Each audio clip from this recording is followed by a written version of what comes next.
Nausea प्रस्तुत है हमारा यूट्यूब चैनल बात भली दिन पादरा में। एक मजेदार बात ए तो वे है। एक पणगट माते पणियारियां पानी भरती ही उठीने एक घणी भाऊ एक जातरू आयो थाकोड़ो और तीरो हो। वो पणियारिया ने पानी पावनो कहो। एक पणियारी उनने पानी पायो। पानी पीने वह उठे फारो खाऊने बैठ गो।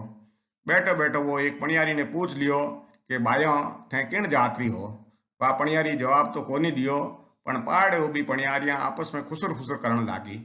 उनमें हूँ एक बोली ए जातरू कुण वेई तू जोड़ी पड़ूतर दियो ए तो वेई जै। पहली वाली पाछो पूछियो ए वेई जै पण ओणे वे तो कोनी। उनमो एक समझदार पणियारी बोली गैली किने वे और किने वे ही कोनी। पणियारियां खिलखिलाए ने हसन लागी। आ बात वो जातरू हूणतो हो वो गत्ता गम में पड़ गो।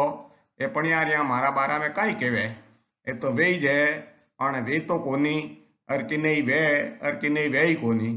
वो घणी माथा फोड़ी करी पण आ बात उनरे समझ में नहीं आई। वो आ बात मन में लेर घरे पूगो। घरवाली ने आ बात बताई।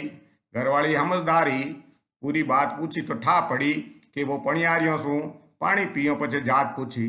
जणे पणियारिया उनरे बारे में बतायो कि ए तो वे जे मतलब जिनावर ओणे वे तो कोनी मतलब हिंग पूछ और किने वे और किने वे ही कोनी मतलब बिना हिंग पूछ वाला जिनावर। मारवाड़ी हिकना खातर प्रस्तुत है हिंदी मारवाड़ी शब्दकोश। ए तो वे जे मतलब ये तो वही है। पणघट पानी भरने का सार्वजनिक स्थान। भाऊ यानी दूर से, यात्रु यानी यात्री, पड़ुतर यानी प्रत्युत्तर, गैली यानी नासमझ, ठा यानी जानकारी, जात यानी जाति, हिंग पूछ यानी सिंग पूछ।